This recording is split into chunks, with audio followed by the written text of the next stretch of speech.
Durante al menos 2 años le conté a todo el mundo que mi hijo estaba viajando por trabajo. Eso era lo que mi nuera me decía. Valeria siempre había sido tan atenta, casi demasiado.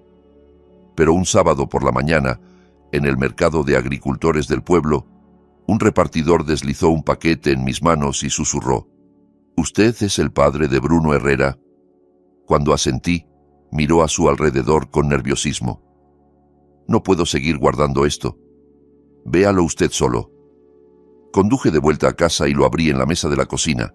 Lo que encontré dentro hizo que todo me diera vueltas. Pero antes de contarte qué había en ese paquete, quiero que hagas algo por mí.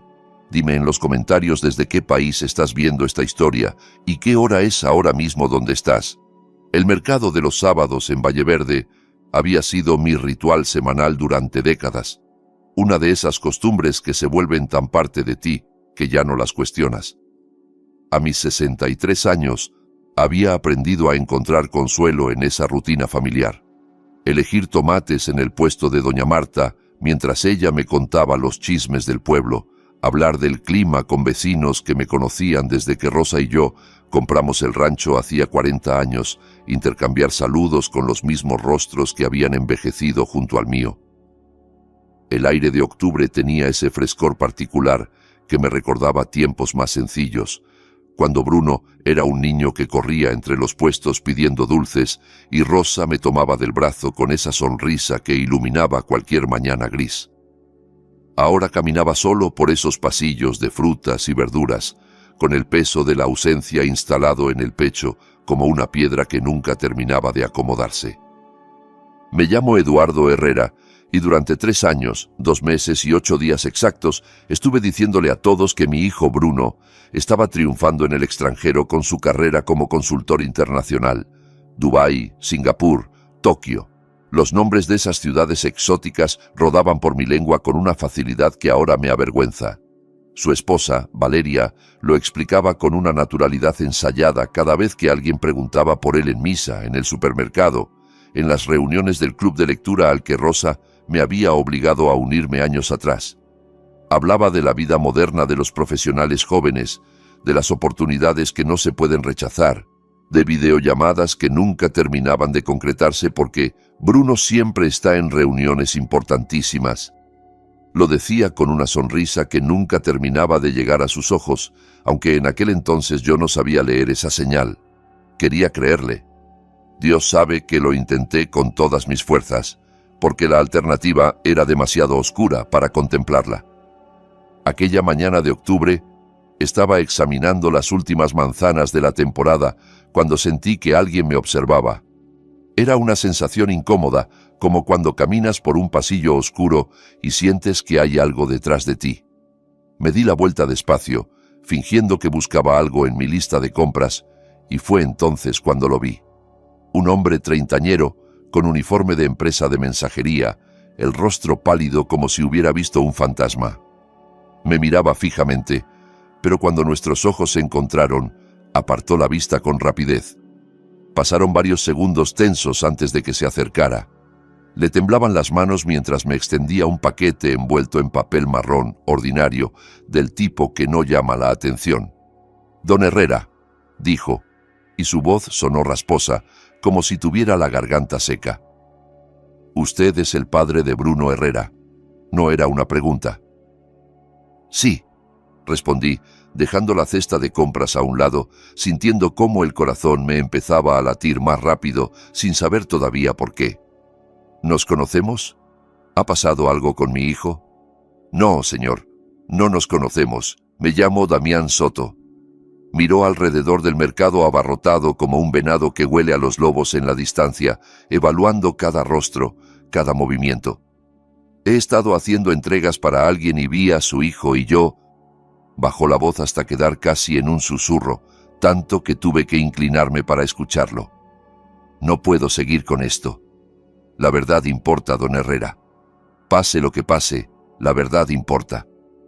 Antes de que pudiera responder, antes de que pudiera preguntarle qué diablo significaba todo aquello, me apretó el paquete entre las manos con una urgencia repentina, casi desesperada, y luego retrocedió varios pasos. «Lo siento», dijo, y había algo en su voz que sonaba a despedida definitiva. Intenté hacer lo correcto, pero tengo familia.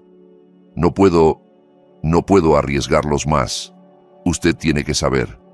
Alguien tiene que saber. Y se perdió entre la multitud del sábado antes de que pudiera articular una sola palabra más.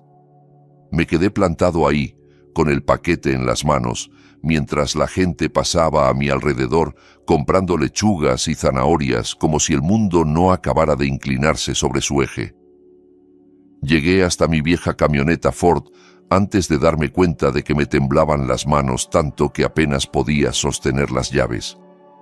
El paquete descansaba en el asiento del copiloto, papel marrón inocente que ocultaba lo que fuera que había llevado a un completo desconocido a buscarme con terror genuino en los ojos. Durante el camino de regreso, no encendí la radio. El silencio me pareció más apropiado. Conduje los 15 kilómetros hasta el rancho en piloto automático, la mente trabajando a 1000 revoluciones mientras mis manos seguían la ruta que conocían de memoria. ¿Qué podía ser tan importante? ¿Qué había visto ese hombre? ¿Por qué mencionaba a Bruno con ese tono de urgencia, como si mi hijo estuviera en peligro? Las preguntas se multiplicaban en mi cabeza como hormigas, pero no tenía ninguna respuesta. Solo ese paquete marrón que parecía latir con vida propia en el asiento de al lado. El rancho se levantaba al final de un largo camino de grava, rodeado por unas 30 hectáreas de tierra que habían pertenecido a mi familia durante 3 generaciones. Era el lugar donde Rosa y yo habíamos construido nuestra vida entera, donde nos casamos bajo el viejo roble del patio trasero, donde Bruno dio sus primeros pasos tambaleantes en el porche de madera, donde enterramos a nuestro perro Canelo junto al huerto y lloramos juntos sin vergüenza. Desde que Rosa murió 2 años atrás, llevándose consigo la luz que hacía habitable cada rincón, el silencio se había convertido en un peso físico que sentía en los huesos cada vez que cruzaba la puerta. Dejé el paquete sobre la mesa de la cocina, la misma mesa de roble macizo donde habíamos compartido incontables comidas en familia, donde Bruno había hecho sus tareas escolares y donde Rosa había amasado pan cada domingo durante 40 años. Mis dedos tardaron varios minutos en estabilizarse lo suficiente como para rasgar el papel. Dentro encontré 3 cosas: una memoria USB negra, una carta doblada en 3 partes y una fotografía que me detuvo el corazón en seco. En la foto aparecía Bruno, inconfundiblemente mi hijo a pesar de las mejillas hundidas, la barba descuidada y la mirada atormentada que nunca le había visto en toda su vida. Estaba de pie frente a una pared de hormigón gris, sosteniendo un periódico con ambas manos. La fecha del periódico se veía con claridad absoluta: 14 de abril de ese mismo año, apenas 6 meses atrás. Pero no fue solo el aspecto demacrado de Bruno lo que me heló la sangre hasta los huesos. Fue el entorno. Ese aire institucional del fondo, las paredes desnudas, la luz artificial que aplastaba cualquier sombra. La manera en que Bruno parecía posar a disgusto, con los hombros hundidos, como si alguien fuera de cámara lo estuviera obligando a sostener ese periódico. Aquello no era un viaje de negocios.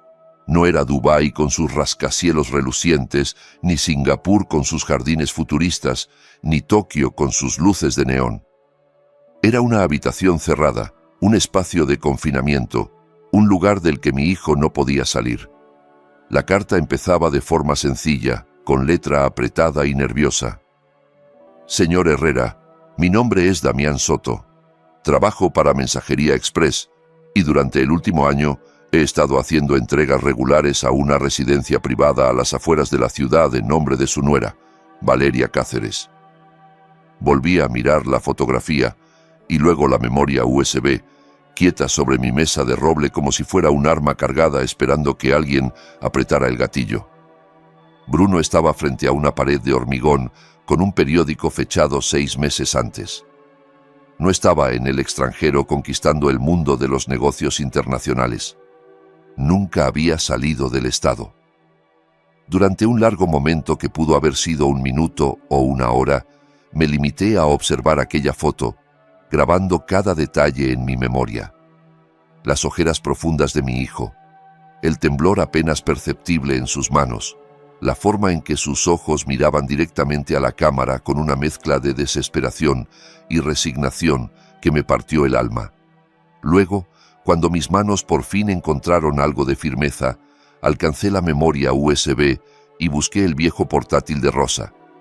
Estaba en la esquina de la encimera, donde ella lo había dejado la última vez que revisó su correo electrónico. Me lo había regalado 3 años antes por mi cumpleaños, insistiendo con esa terquedad amorosa que la caracterizaba en que aprendiera a usar el correo electrónico para mantenerme en contacto con Bruno en el extranjero. La ironía de ese recuerdo no se me escapó mientras encendía el aparato e introducía la memoria. En la pantalla aparecieron 6 archivos de vídeo, cada uno etiquetado con fechas que abarcaban los últimos 14 meses. Mi dedo tembló sobre el touchpad antes de hacer clic en el primero. Lo que vi me dejó sin respiración. Mi propia cocina apareció ante mí, exactamente la misma en la que estaba sentado en ese preciso instante, filmada desde un ángulo elevado cerca del techo. La marca de tiempo indicaba un martes por la tarde de noviembre pasado, a las 3:47 de la tarde. Vi a Valeria entrar por la puerta trasera usando su propia llave, moviéndose con la confianza de alguien que sabe exactamente lo que busca. Fue directamente al armario del pasillo donde guardaba los documentos financieros más importantes: escrituras, testamentos, pólizas de seguro. La observé fotografiar página tras página con su teléfono, metódica y eficiente, sin perder un segundo. 4 minutos después, ya se había ido, dejando todo exactamente como lo había encontrado. Aquel día yo estaba en el club de lectura, discutiendo una novela que ya ni recuerdo.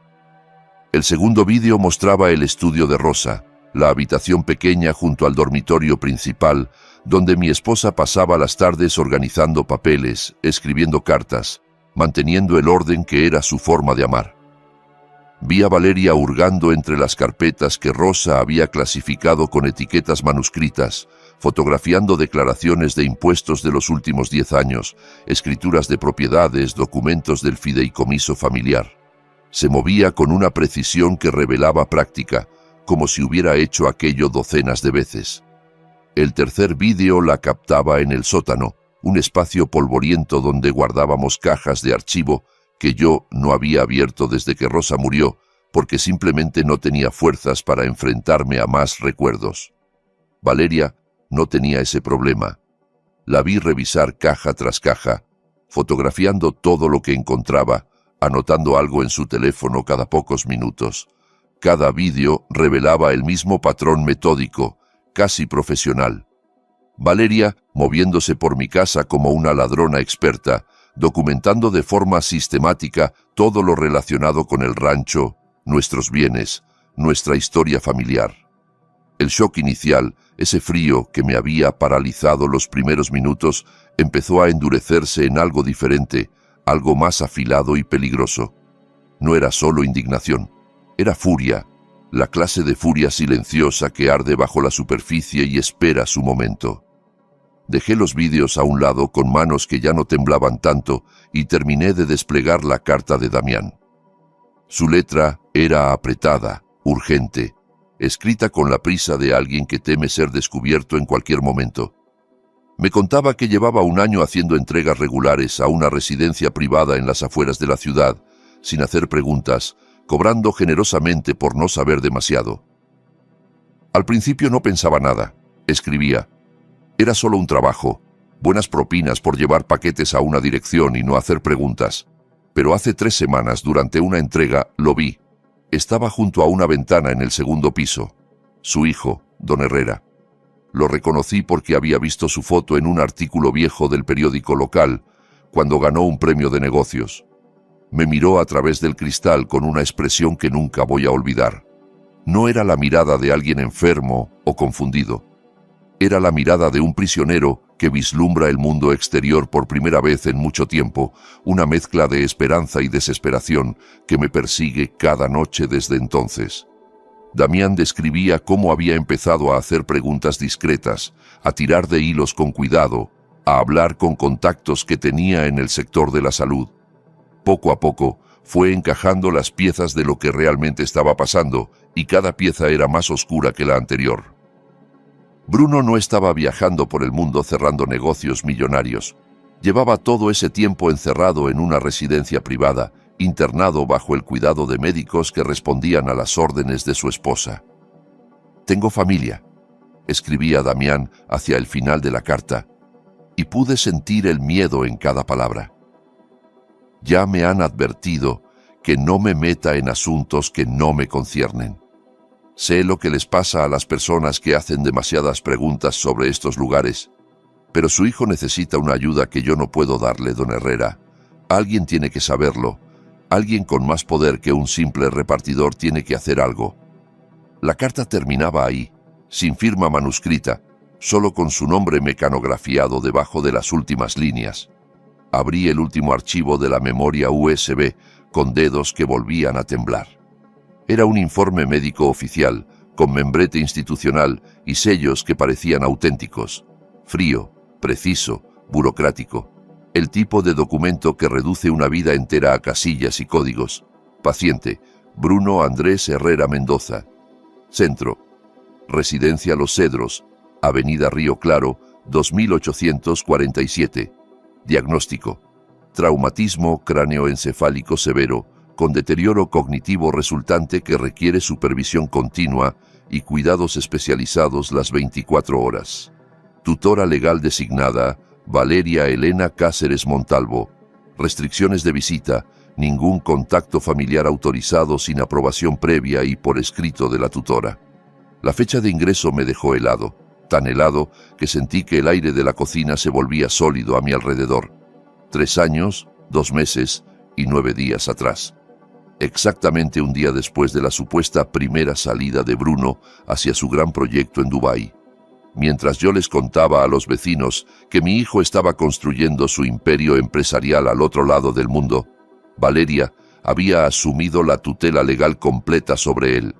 Lo había encerrado en una residencia a menos de 1 hora del rancho, tan cerca que podría haber manejado hasta allí cualquier sábado después del mercado, cualquier domingo después de misa, cualquier maldito día de los últimos 3 años.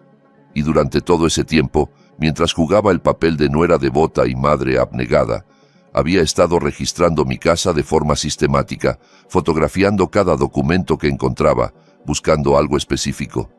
¿Qué? ¿Qué podía ser tan importante como para justificar todo esto? Me quedé sentado en la cocina, mientras la luz del atardecer se filtraba por las ventanas y las sombras se alargaban sobre el suelo de baldosas, con la pantalla del viejo portátil de Rosa brillando frente a mí como un ojo acusador, y por fin entendí la magnitud del engaño al que había sido sometido. Mi hijo no estaba en otro país viviendo la vida de sus sueños. Llevaba años prisionero, con su libertad robada, mientras su esposa mantenía una mentira perfecta y cazaba entre mis papeles lo que necesitaba para completar su plan, fuera cual fuera ese plan. Al día siguiente vería a Valeria cuando trajera a los niños, y tendría que mirarla a los ojos, fingiendo que no sabía nada, que seguía siendo el suegro ingenuo y confiado que ella creía que era. Las manos dejaron de temblarme. El miedo se había consumido como leña en una hoguera, dejando solo cenizas y un propósito frío, claro como el cristal. Iba a recuperar a mi hijo, y Valeria iba a pagar por cada día que le había robado. A la mañana siguiente, el teléfono sonó mientras preparaba el café con la misma rutina de siempre, fingiendo normalidad, aunque por dentro sentía que cada célula de mi cuerpo vibraba con una energía nueva, peligrosa. Era un mensaje de texto de Valeria, escrito con esa ligereza calculada que ahora reconocía como parte de su máscara. Buenos días, Eduardo. ¿Podrías cuidar hoy de Inés y Nico? Me ha surgido algo urgente de trabajo y no tengo a nadie más. Te lo agradecería muchísimo. Contesté con los dedos firmes midiendo cada palabra. Claro, encantado de tenerlos. Los espero cuando quieras. Mantener la fachada era esencial. Cualquier cambio en mi comportamiento, cualquier señal de sospecha, podía alertarla. Y si ella sospechaba que yo sabía algo, ¿qué le impediría trasladar a Bruno a otro lugar, más lejos, más oculto? ¿Qué le impediría desaparecer con los niños y mi hijo? No podía arriesgarme. Todavía no.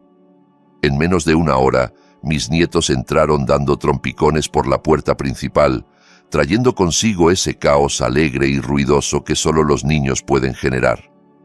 Nico, con sus 6 años recién cumplidos, se lanzó a mis piernas con la fuerza de un pequeño tornado, apretando contra su pecho el viejo camión de juguete rojo que había pertenecido a Bruno cuando era niño. «Abuelo, abuelo, mira, encontré el camión en el armario de mamá. Dice que era de papá cuando era chiquito como yo. El camión». Lo recordaba perfectamente. Rosa se lo había regalado a Bruno por su 5º cumpleaños, y nuestro hijo lo había amado tanto que lo llevaba a todas partes durante años. Verlo ahora en las manos de Nico me provocó un dolor agudo en el pecho, pero logré sonreír y revolverle el pelo. Inés se quedó atrás, observándome desde la puerta con esos ojos oscuros que había heredado directamente de su padre. A sus 8 años, ya era demasiado perceptiva para su propia tranquilidad, demasiado consciente de las corrientes subterráneas que los adultos intentan ocultar. Me estudió el rostro durante varios segundos antes de entrar, como si buscara algo que no sabía nombrar. «¿Quién quiere hacer galletas?», pregunté con el tono más alegre que pude reunir, guiándolos hacia la cocina donde Rosa le había enseñado a Bruno a hornear cuando apenas le llegaba a la cintura. «Tengo todos los ingredientes listos». Mezclamos harina y azúcar y chispas de chocolate mientras Nico parloteaba sin parar sobre su clase de educación física, sobre el gato del vecino que se había escapado, sobre un sueño extraño que había tenido la noche anterior con dragones que hablaban español. Era el tipo de conversación sin rumbo que solo los niños de 6 años pueden mantener, y normalmente me habría hecho sonreír. Pero Inés seguía callada, midiendo los ingredientes con una precisión casi adulta, sus pequeñas manos trabajando con una seriedad que no correspondía a su edad. Algo la preocupaba, algo que no sabía cómo expresar. «Abuelo». Su voz apenas era un susurro, tan bajo que Nico no lo escuchó mientras jugaba con las chispas de chocolate. «¿Cuándo vuelve papá a casa?». La pregunta me golpeó como un puñetazo en el estómago. Me quedé inmóvil, con la cuchara de madera en la mano, pensando en la foto que había visto el día anterior, el rostro demacrado de Bruno, esos ojos vacíos mirando a la cámara, la pared de hormigón detrás de él. 3 años robados mientras yo creía las mentiras de Valeria, mientras le contaba a todo el mundo que mi hijo estaba triunfando en el extranjero. «Tu papá los quiere muchísimo, princesa», dije finalmente, arrodillándome para quedar a su altura. «Pase lo que pase y esté donde esté, eso nunca va a cambiar. Los quiere más que a nada en el mundo». «Mamá dice que está demasiado ocupado para llamar», añadió Nico desde el otro lado de la mesa, su voz repentinamente seria, el camión de juguete olvidado junto a la harina. «Dice que su trabajo es muy importante y que no tiene tiempo. ¿Papá se olvidó de nosotros, abuelo?». Me arrodillé y los acerqué a ambos, abrazándolos con fuerza mientras luchaba por mantener la compostura. Olían a champú infantil y a inocencia, y sentí que el corazón se me rompía y se reconstruía al mismo tiempo. «Nunca», dije con una firmeza que me sorprendió a mí mismo. «Escúchenme bien los dos. Su padre jamás se olvidaría de ustedes, ni en 1.000.000 de años. Los lleva aquí». Me toqué el pecho sobre el corazón todo el tiempo. «Se los prometo». Inés clavó sus ojos oscuros en los míos, buscando la verdad detrás de mis palabras. «¿Lo prometes de verdad, abuelo?». «Promesa de meñique». La miré directamente, sintiendo que en ese momento no solo le hablaba a ella, sino también a Rosa, donde quiera que estuviera, y a Bruno, atrapado en esa residencia a menos de 1 hora de distancia. «Prometo que voy a averiguar qué está pasando con tu papá, y prometo que vamos a estar todos juntos otra vez. Pase lo que pase». Después de comer las galletas que habíamos horneado juntos, los niños salieron a jugar al patio trasero, mientras yo los miraba desde el porche, sentado en la mecedora que había sido de Rosa. El sol de la tarde bañaba los campos en una luz dorada, y por un momento pude imaginar que todo estaba bien, que Bruno aparecería en cualquier momento por el camino de grava, que Rosa saldría de la cocina con una jarra de limonada. Pero la realidad era otra, mucho más oscura. Nico corría entre la hierba alta con su camión de juguete, haciendo ruidos de motor con la boca, completamente absorto en su mundo de fantasía. Inés, en cambio, se había sentado bajo el viejo manzano que Rosa había plantado el año que nació Bruno, dibujando en su cuaderno con una concentración feroz.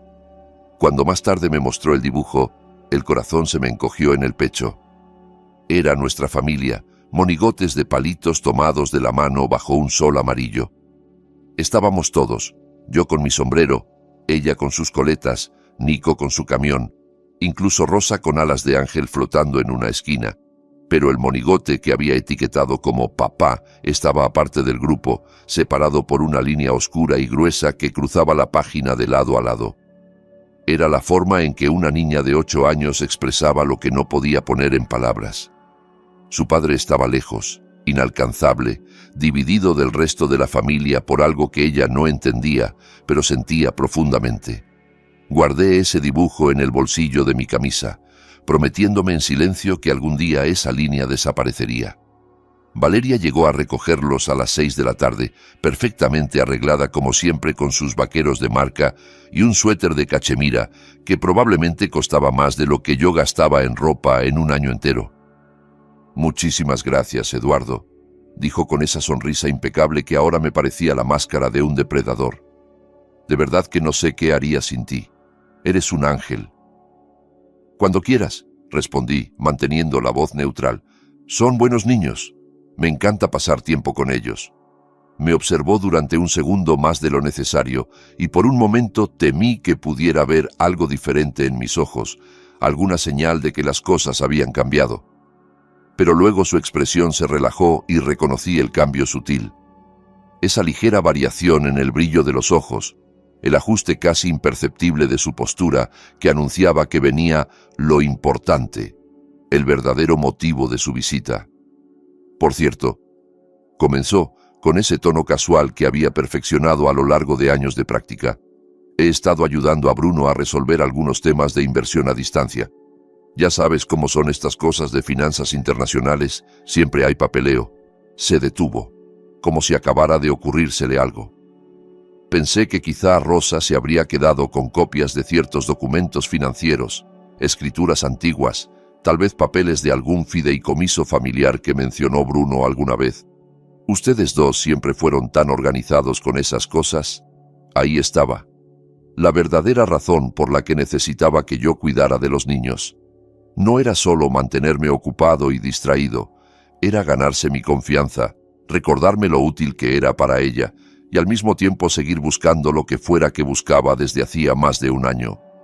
Puse mi mejor cara de viejo despistado, la que había perfeccionado para evitar conversaciones incómodas en reuniones sociales.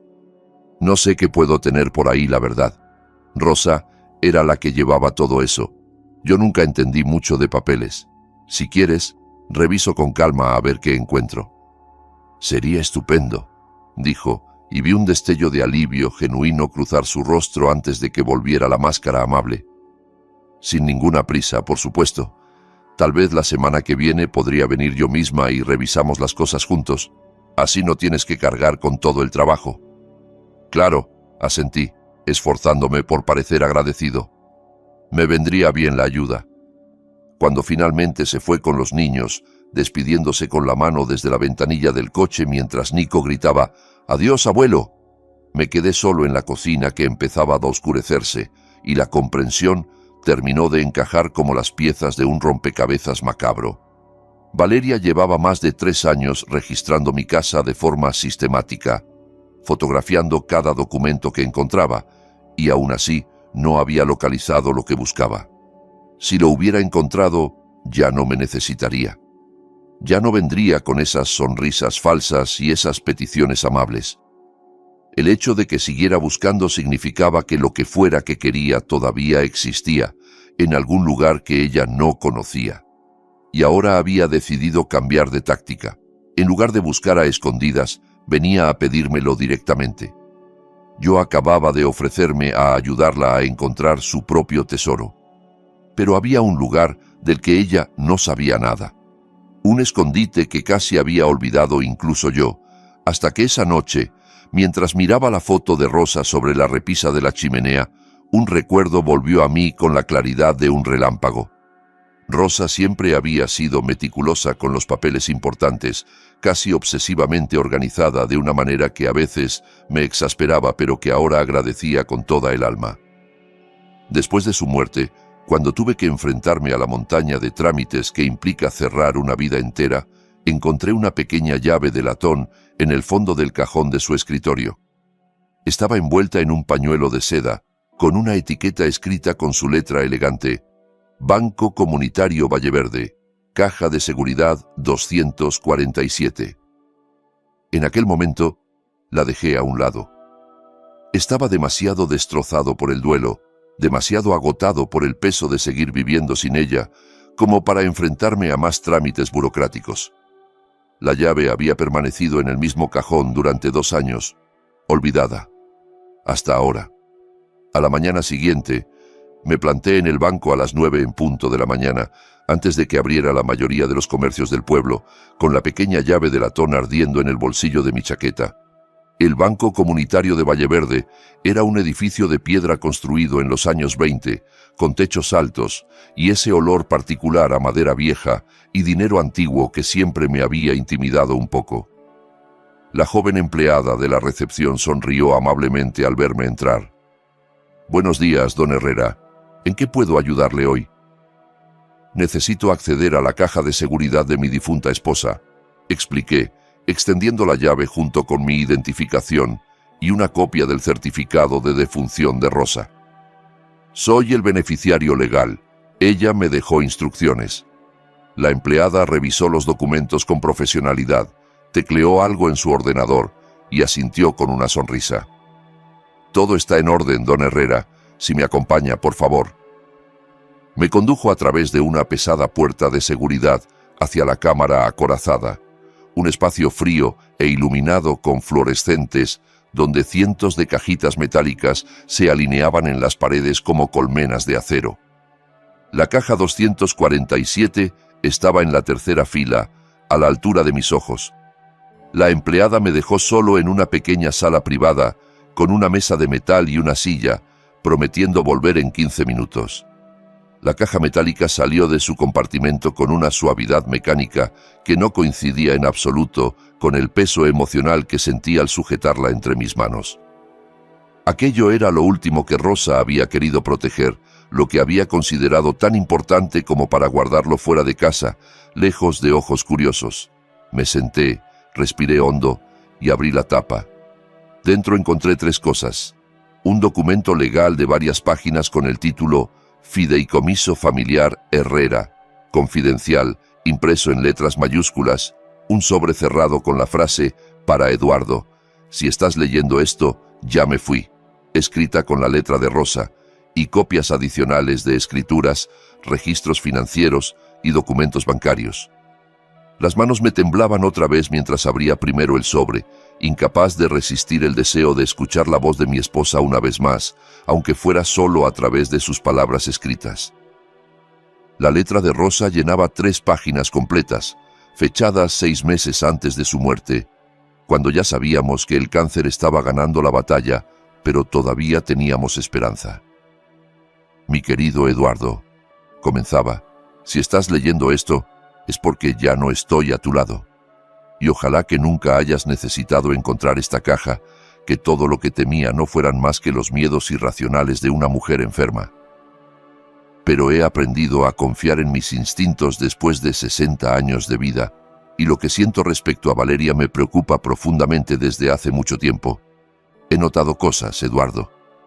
Pequeñas al principio, tan pequeñas que me sentía tonta por darles importancia. Mentiras sobre dónde ha estado cuando no coincidían los horarios. Dinero que aparecía y desaparecía sin explicación lógica. Cantidades que no cuadraban con el sueldo que decía tener. La forma en que mira a Bruno cuando cree que nadie la está observando. No con amor, mi amor. No con el cariño que debería tener una esposa, sino midiendo, calculando, como un contador que evalúa un activo. Las lágrimas comenzaron a rodar por mis mejillas mientras seguía leyendo, pero no me detuve. He creado este fideicomiso sin decírselo a nadie, excepto a Julián Robles. Ya sabes cuánto confío en él. Nos ha ayudado con todos los asuntos legales desde que compramos el rancho. El fideicomiso protege a Bruno y a los niños de cualquier eventualidad. Si algo le pasa a Bruno, si Valeria intenta controlar sus bienes, o los nuestros por cualquier medio, este documento lo impide legalmente. El rancho, la tierra, todo lo que hemos construido juntos queda en fideicomiso para Bruno y los nietos, administrado por ti mientras vivas y luego por un consejo independiente. Ella no recibe nada, ni un centavo, ni un metro cuadrado de tierra, nada. Sé que puede parecer cruel, Eduardo, y quizá me equivoque. Quizá Valeria sea exactamente lo que aparenta ser. Una buena esposa, una buena madre, una buena nuera. Pero si estás leyendo esto, es probable que mis sospechas tuvieran fundamento. Y si es así, necesitas saber que te dejé las herramientas para luchar. El final de la carta me destrozó y me reconstruyó al mismo tiempo.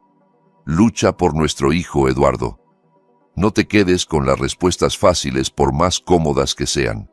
Cuestiona todo. Busca la verdad, aunque duela. Eres mucho más fuerte de lo que crees, mi amor. Siempre lo has sido, aunque nunca te hayas dado cuenta. Te he amado cada día de los últimos 42 años y te seguiré amando desde donde esté. Cuida de Bruno, cuida de los nietos y cuídate tú también, con todo mi amor, ahora y siempre, Rosa. Me quedé en aquella pequeña sala del banco durante no sé cuánto tiempo, con la carta de Rosa apretada contra el pecho, llorando como no había llorado desde el día de su funeral. Mi esposa lo había sabido. De alguna manera, con esa intuición casi sobrenatural que siempre había tenido para las personas, había presentido el peligro mucho antes que cualquiera de nosotros. Y desde más allá de la tumba, había intentado protegernos con la única arma que tenía: la ley, el papel, la verdad documentada. 20 minutos después, con los ojos todavía enrojecidos pero el corazón ardiendo con un propósito renovado, irrumpí en el despacho de Julián Robles en el centro de la ciudad. El edificio era antiguo pero elegante, con paredes forradas de libros legales y ese olor a cuero y café que siempre asociaba con los abogados serios. Julián era un hombre de 70 años, con el cabello completamente blanco y unos ojos grises que no se perdían nada. Había sido amigo de la familia durante más de 3 décadas, el padrino de bautizo de Bruno, el abogado que había redactado nuestro testamento y supervisado cada transacción importante del rancho. Levantó la vista de sus papeles cuando entré sin tocar, y la preocupación se le dibujó inmediatamente en el rostro arrugado al ver el mío. Eduardo, ¿qué ocurre? ¿Te encuentras bien? Parece que hubieras visto un fantasma.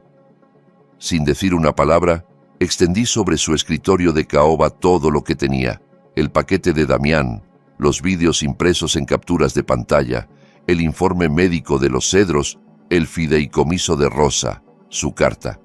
Julián observó cada documento con creciente alarma, mientras yo le contaba todo: la residencia privada, la tutela fraudulenta de Valeria, los 3 años de encierro de Bruno, los registros sistemáticos en mi casa. Hablé durante casi 1 hora sin parar, y con cada nueva pieza de información, la expresión de Julián se fue volviendo más sombría, más grave. Cuando finalmente terminé, se reclinó en su silla y se frotó los ojos con cansancio. Rosa vino a verme hace 3 años, dijo con voz pesada, justo después de que le dieran su diagnóstico terminal. Estaba preocupada por algo relacionado con Valeria, pero nunca quiso entrar en detalles. Decía que no tenía pruebas, solo sospechas, y que no quería parecer una suegra paranoica. Sacó un expediente grueso de un archivador cercano y lo colocó sobre la mesa.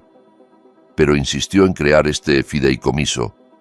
Trabajamos en él durante semanas, perfeccionando cada cláusula, blindándolo contra cualquier posible impugnación. Es sólido, Eduardo. Tiene prioridad legal sobre cualquier otra disposición. Valeria no tiene acceso ni a tus bienes, ni a la herencia de Bruno, sin importar lo que intente. ¿Y si intenta impugnarlo en los tribunales?, pregunté. Tiene abogados. Tiene dinero que probablemente ha robado de las cuentas de Bruno. Puede intentarlo, respondió Julián con una firmeza tranquila. Pero no va a ganar. Rosa estaba en pleno uso de sus facultades mentales cuando creó este documento, y tengo los informes médicos de aquella época para probarlo. Además, siguió todos los protocolos legales al pie de la letra. Yo me encargué de eso personalmente. Hizo una pausa, eligiendo con cuidado sus siguientes palabras. Sin embargo, Eduardo, si lo que me cuentas es cierto, si Valeria obtuvo esa tutela mediante engaños y falsificación de documentos médicos, estamos hablando de delitos muy graves: fraude, secuestro, explotación financiera de una persona vulnerable, posiblemente incluso intento de homicidio, dependiendo de cómo ocurrió ese supuesto accidente que dejó a Bruno incapacitado. Dejó escapar un suspiro. Pero para llevar esto a los tribunales y ganar, necesitamos pruebas más sólidas que unos vídeos de vigilancia y el testimonio de un repartidor asustado. Necesitamos pruebas desde dentro de esa residencia, documentos, testimonios, registros que demuestren que Bruno está siendo retenido ilegalmente.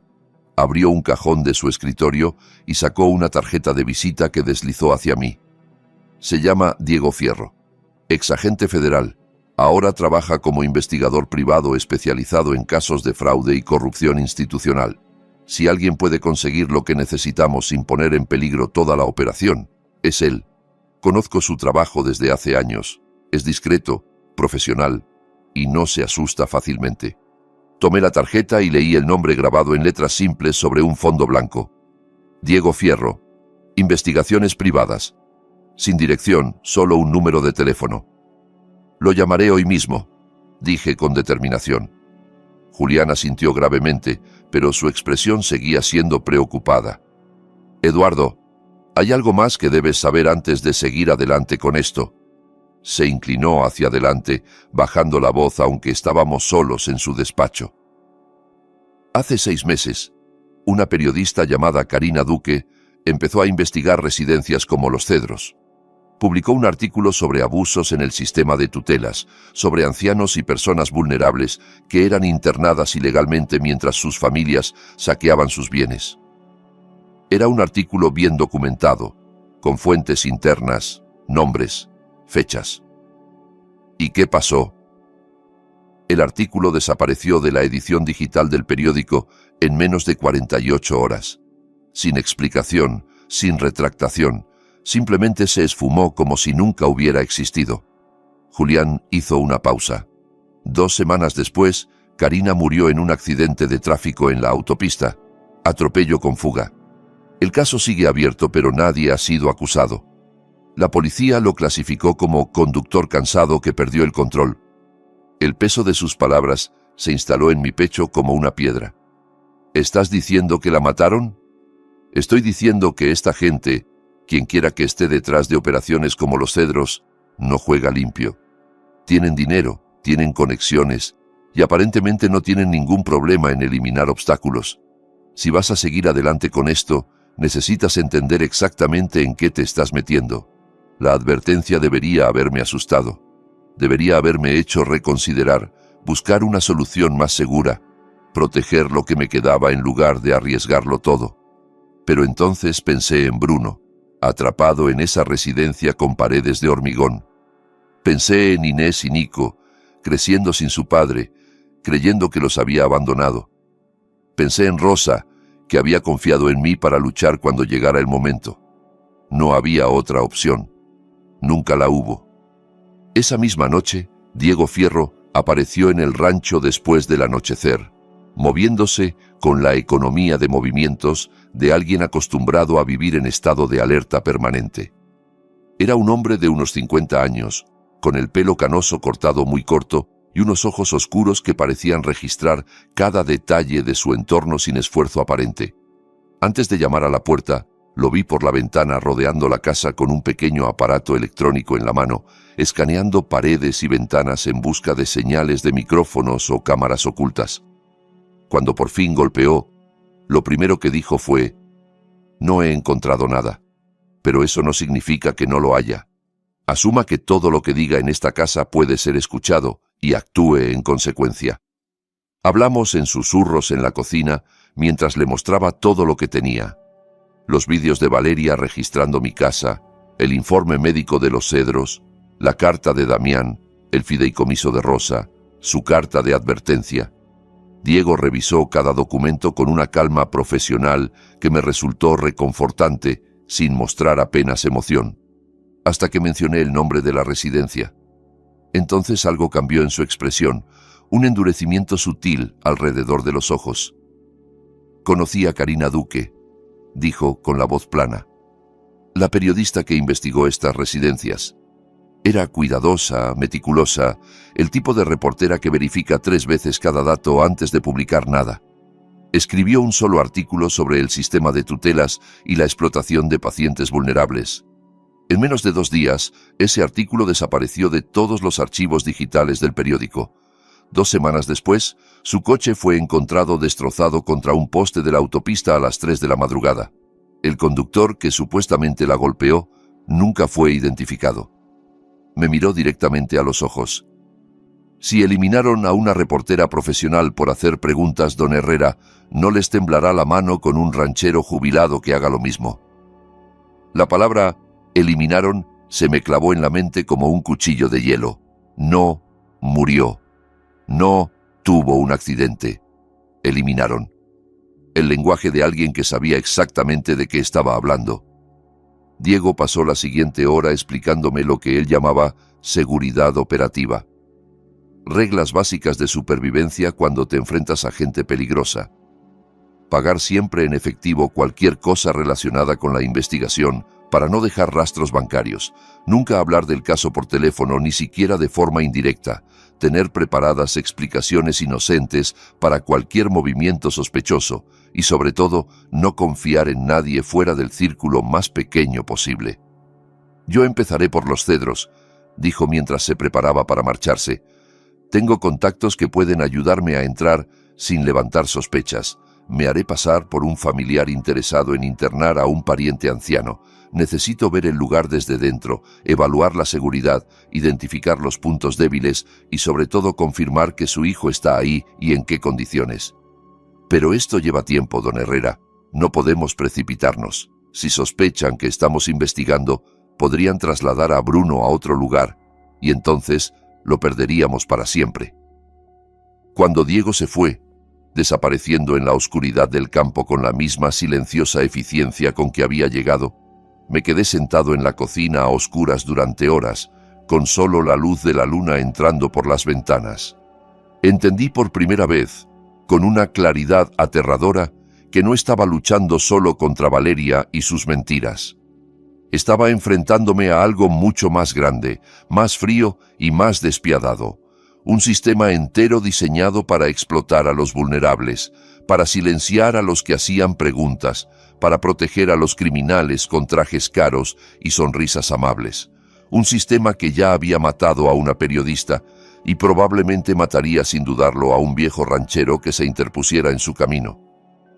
A la mañana siguiente, temprano, cuando el sol apenas empezaba a asomarse sobre los campos, el teléfono sonó con un número desconocido.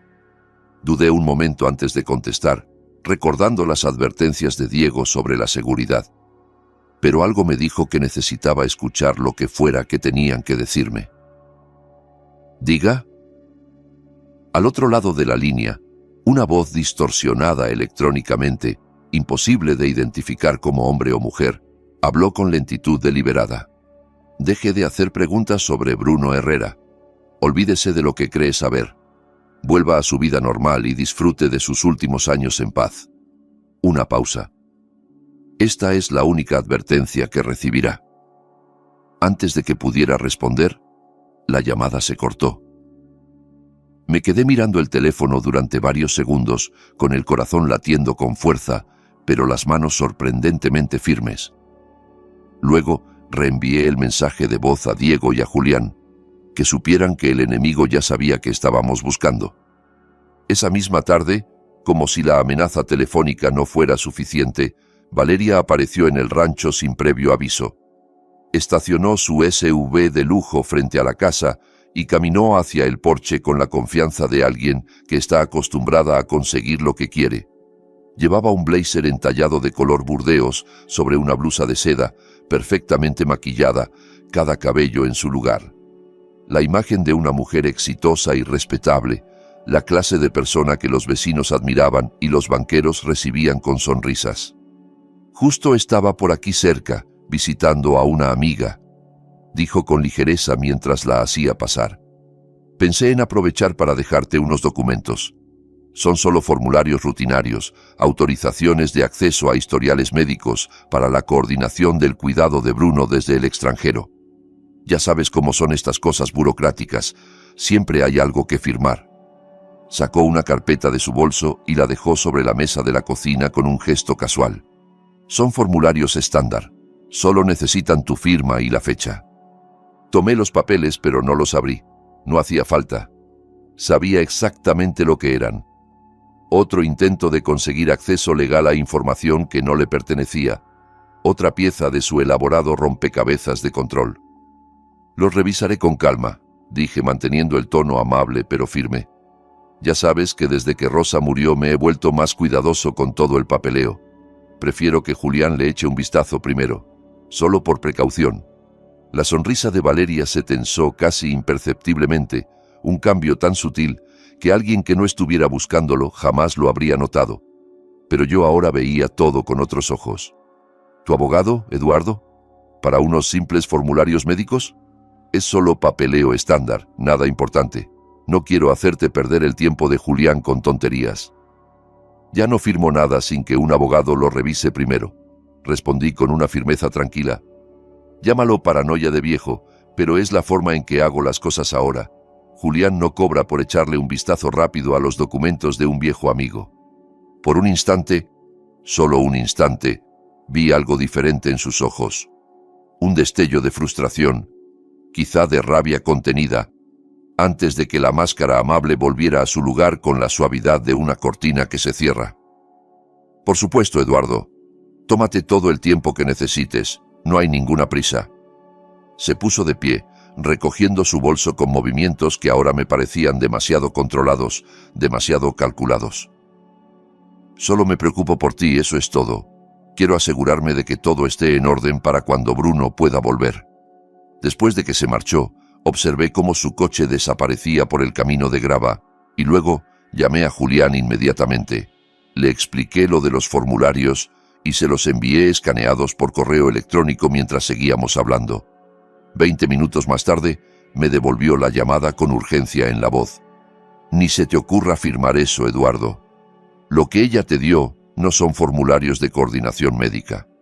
Son autorizaciones que le darían a sus abogados acceso completo a todo tu historial médico de los últimos 5 años, incluyendo las notas de tu psicólogo sobre el duelo tras la muerte de Rosa. Con esa información, podrían construir fácilmente una imagen de deterioro cognitivo o incapacidad emocional para tomar decisiones. Está preparando algo contra mí, murmuré, sintiendo cómo las piezas encajaban. No solo contra Bruno, contra mí también. Me temo que es aún peor de lo que pensamos, respondió Julián. Creo que se está preparando para atacar en 2 frentes al mismo tiempo.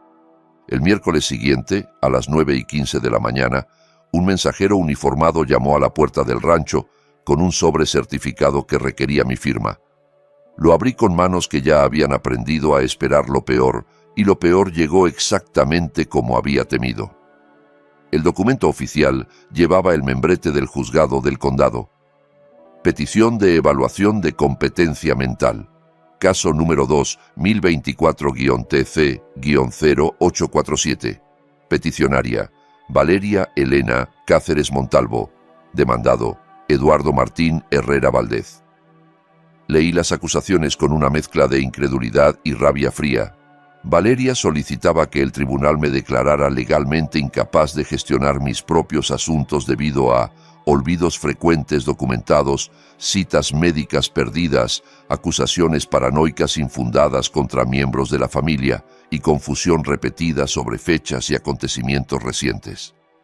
Adjuntaba como evidencia declaraciones juradas de la doctora Silvia Cruz, mi médica de cabecera, mencionando que yo había estado distraído y desorientado durante varias consultas recientes y que el duelo prolongado por la muerte de Rosa podría estar afectando significativamente mi capacidad de juicio. También incluía testimonios de vecinos anónimos que supuestamente me habían visto hablando solo y olvidando nombres de personas conocidas. La audiencia estaba programada para dentro de exactamente 3 semanas. Si Valeria ganaba, se convertiría en mi tutora legal, con control total sobre el rancho, mis finanzas, mi capacidad de tomar cualquier decisión. Me convertiría exactamente en lo que ella ya había hecho de Bruno, un prisionero bajo su tutela absoluta, impotente para luchar mientras ella desmantelaba todo lo que Rosa y yo habíamos construido en 40 años de matrimonio. Llamé a Julián antes de que terminara de leer la última página. Lo sé, dijo antes de que pudiera hablar. Me acaban de notificar. Es una ofensiva coordinada, Eduardo. Está atacando en todos los frentes simultáneamente, intentando abrumarnos antes de que podamos organizar una defensa. Su voz sonaba tensa pero determinada. Necesitamos pruebas sólidas e irrefutables de que la tutela de Bruno es fraudulenta y las necesitamos antes de esa audiencia. Si podemos demostrar que Valeria cometió fraude con Bruno, su credibilidad se destruye y la petición contra ti se cae por su propio peso. Pero tenemos exactamente 21 días para conseguirlo.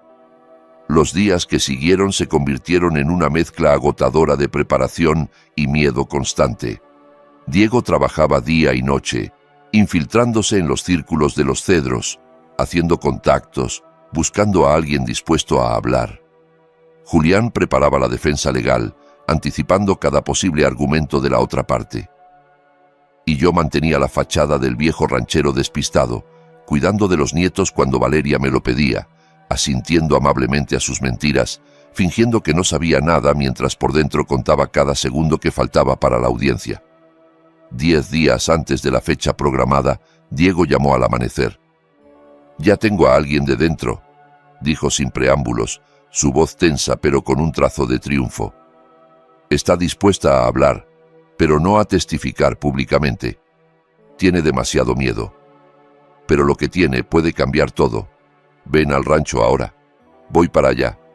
A las 6 de la mañana, con el sol apenas asomándose sobre los campos y la neblina matinal todavía flotando sobre la hierba, una mujer de unos 30 años se sentó en mi cocina. Tenía ojeras profundas que hablaban de noches sin dormir, el cabello oscuro recogido en una cola de caballo descuidada, y entre los dedos apretaba una memoria USB como si fuera un salvavidas.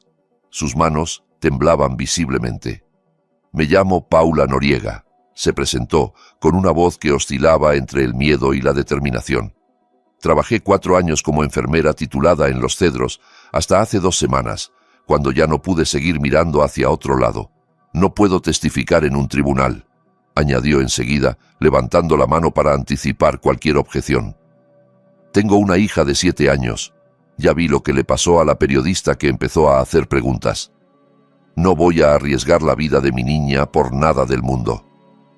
La comprensión de Diego me había preparado para esto. Sabía que no podíamos pedirle lo imposible. «Pero hice copias antes de irme», continuó Paula, empujando la memoria USB hacia mí sobre la mesa. «De todo. Registros de pacientes, comunicaciones internas, órdenes médicas, facturación, todo lo que pude acceder durante mis últimos días ahí». Me incliné hacia adelante, intentando mantener la calma aunque el corazón me latía desbocado. «¿Qué puede decirnos sobre Bruno? ¿Lo conoció?» Paula asintió lentamente. «En el expediente oficial de su hijo figura traumatismo cráneoencefálico severo con deterioro cognitivo permanente y capacidad disminuida», explicó. «Eso justifica el nivel más alto de cuidados, la restricción de visitas, el aislamiento terapéutico. Es un diagnóstico que básicamente convierte a una persona en un vegetal con funciones vitales. Hizo una pausa. Pero las notas clínicas internas no coinciden con ese diagnóstico, ni de cerca. Sus evaluaciones cognitivas trimestrales son completamente normales. Sus signos vitales son estables, sin ninguna complicación neurológica. Se comunica con claridad y coherencia con el personal de enfermería cuando nos permiten hablar con él, que no es muy a menudo. He tenido conversaciones completas con Bruno, señor Herrera, sobre su familia, sobre el rancho, sobre los libros que le gustaría leer si le dejaran tener acceso a la biblioteca. Su hijo no está enfermo. Está prisionero. La mano me tembló al tomar la memoria USB. Ese pequeño objeto que contenía la prueba de la monstruosidad que Valeria había cometido. Si está tan bien, ¿por qué lo mantienen ahí? ¿Por qué tantas restricciones? Porque el doctor Fabio Noguera, el director médico de los Cedros, firma todo lo que Valeria pide, respondió Paula con amargura. Menos contacto con el exterior. Prohibición total de llamadas telefónicas. Reducción del tiempo de recreación. Supervisión constante de cualquier comunicación escrita.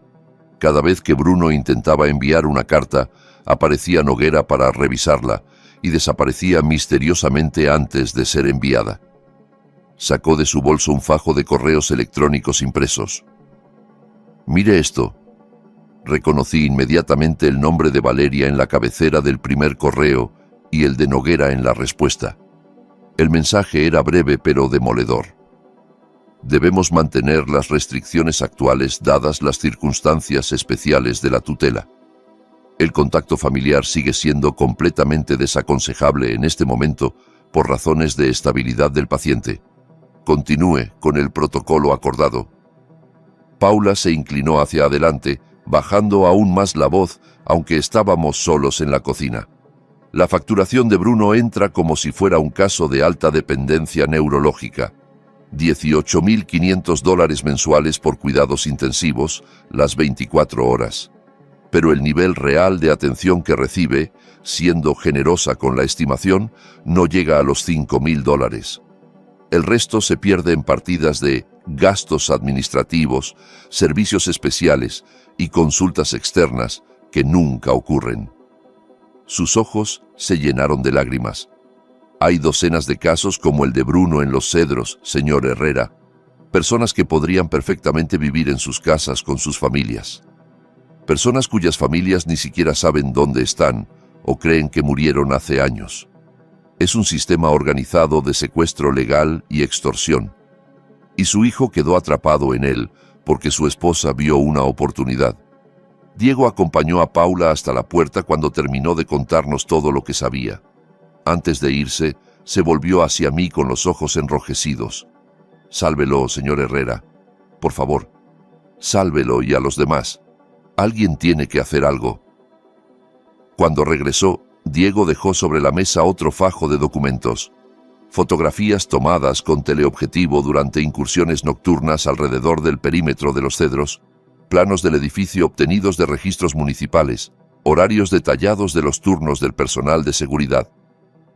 «Esta noche Valeria tiene programada una videollamada familiar», dijo, señalando una captura de pantalla de un correo electrónico interceptado. «A las 6 en punto en su casa contigo, Bruno y los niños. Aparentemente quiere demostrar que mantiene contacto regular con su esposo de cara a la audiencia. Quiere parecer la nuera perfecta que se preocupa por mantener unida a la familia». Me miró directamente. «Pero nosotros vamos a usar esa llamada para algo completamente diferente. Cuando veas a Bruno, obsérvalos con mucha atención. Cada gesto, cada palabra, cada mirada. Busca cualquier señal de que él está intentando comunicarse contigo sin que Valeria lo sepa». Esa tarde, el salón de la casa de Valeria parecía un escenario cuidadosamente preparado para una fotografía familiar perfecta. Sofás blancos inmaculados, flores frescas en un jarrón de cristal, fotografías enmarcadas en las paredes que mostraban momentos felices que ahora me parecían teatro puro. Inés y Nico se sentaron a mi lado en el sofá principal, aseados y vestidos con ropa elegante que probablemente Valeria había elegido específicamente para la ocasión. Ambos estaban nerviosos, alternando entre la expectación de ver a su padre y el temor de no saber qué decir después de tanto tiempo. La pantalla del portátil parpadeó durante unos segundos de tensión, y luego, de pronto, Bruno apareció. El impacto de verlo en movimiento, vivo, consciente, después de todos esos años de fotografías estáticas y mentiras, me golpeó como una ola. Se veía más delgado que en la foto de Damián, con ojeras más profundas y los pómulos marcados bajo una piel pálida que hacía mucho que no veía el sol. Pero sus ojos, Dios mío, sus ojos estaban claros, brillantes, presentes. «Hola, papá», dijo, y su voz sonó ronca por la falta de uso, pero absolutamente firme, la voz de alguien que sabe exactamente quién es y dónde está. «Hola, mis amores, los extraño mucho». Inés y Nico estallaron inmediatamente en un torrente de preguntas atropelladas, hablando uno encima del otro, preguntando cuándo volvería, si los echaba de menos, si había recibido los dibujos que le habían enviado.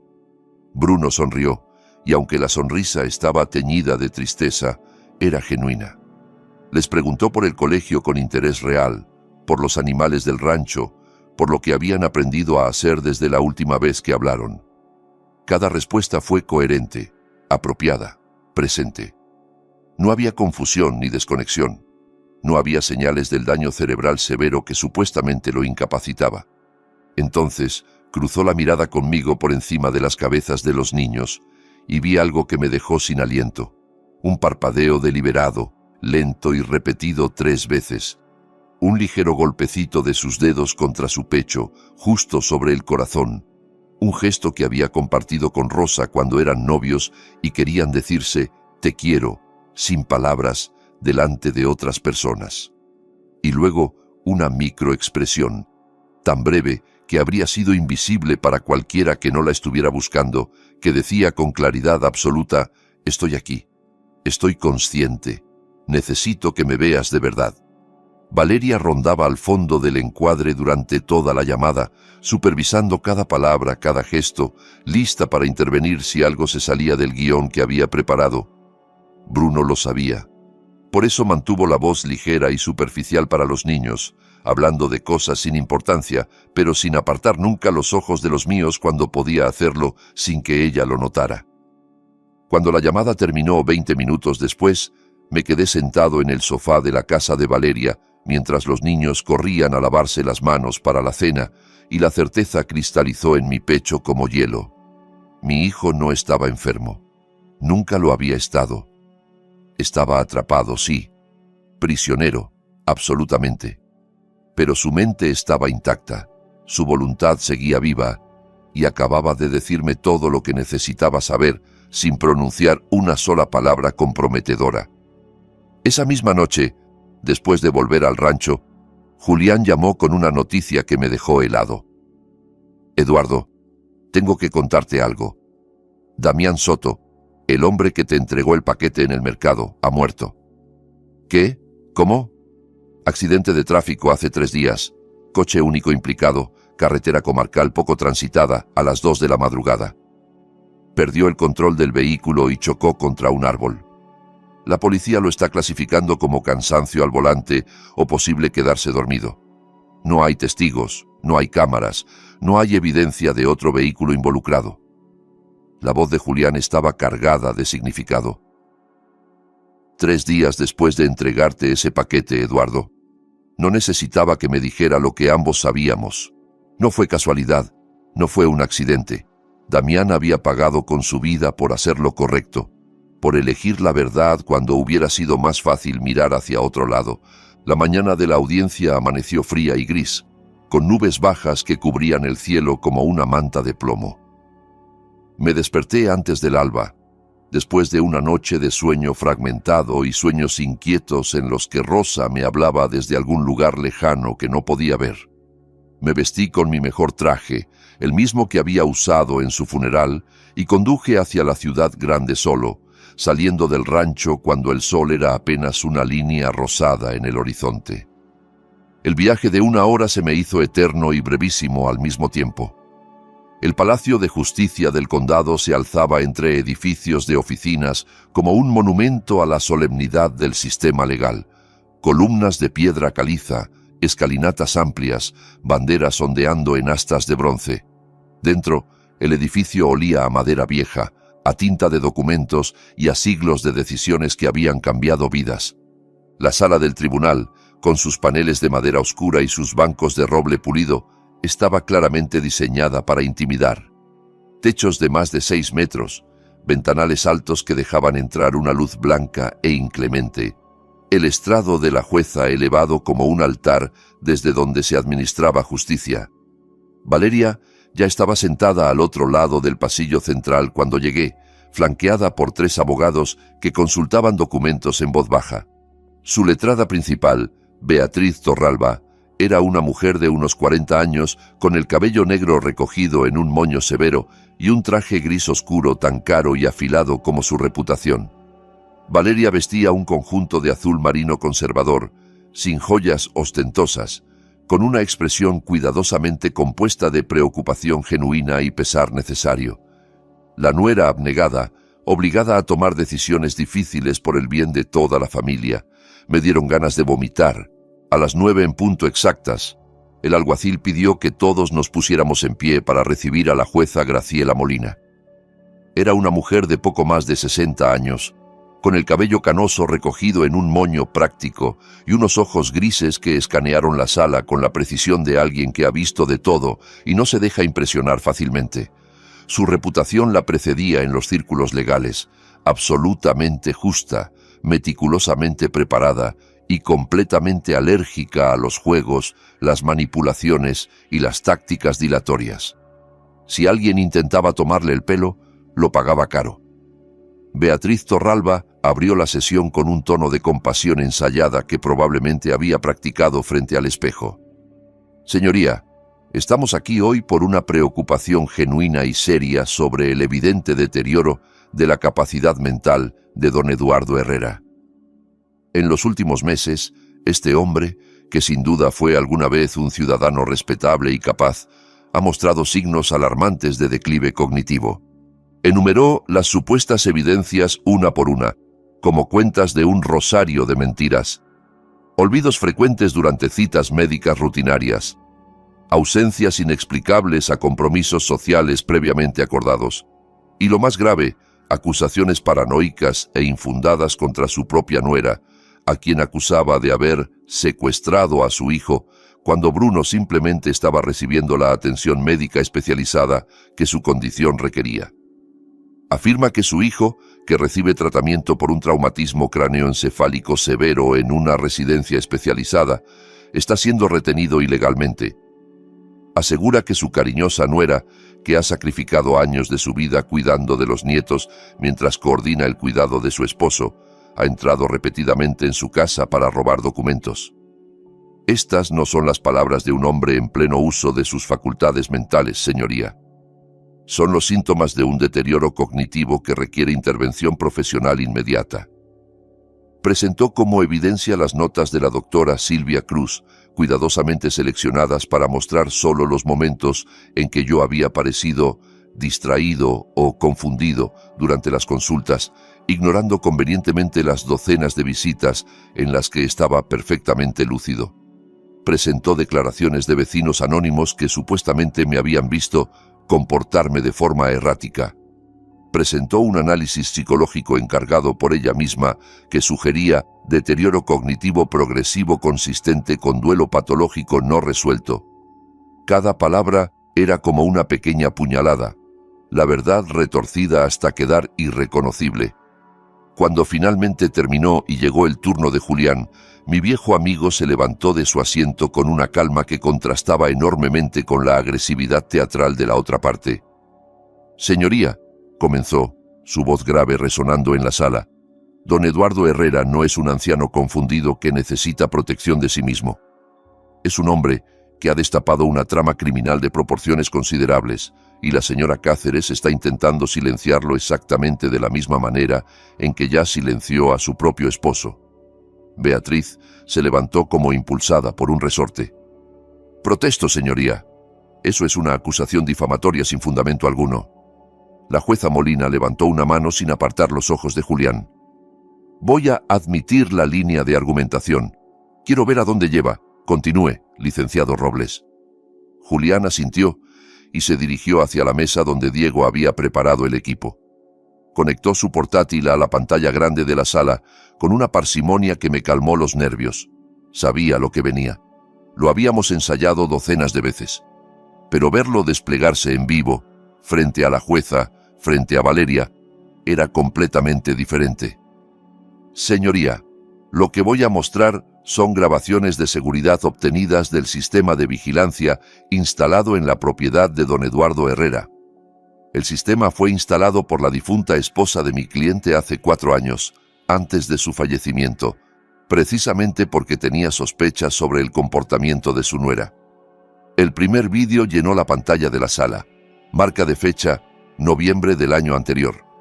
La cocina de mi rancho apareció en alta definición, perfectamente reconocible. Y entonces Valeria entró por la puerta trasera usando su propia llave, moviéndose con la confianza de alguien que sabe exactamente lo que busca. La vi dirigirse sin titubear al armario del pasillo donde guardaba los documentos financieros más importantes. La vi abrir cajones, fotografiar páginas con su teléfono, rebuscar entre carpetas con una familiaridad absoluta. 4 minutos y 37 segundos después, se fue, dejando todo exactamente como lo había encontrado. Hubo murmullos en toda la sala.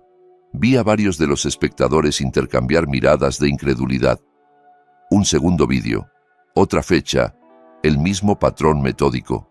Un tercero, un cuarto, un quinto, un sexto.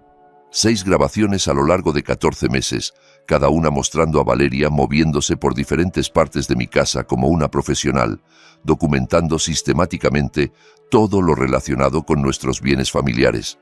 El color desapareció completamente del rostro de Valeria.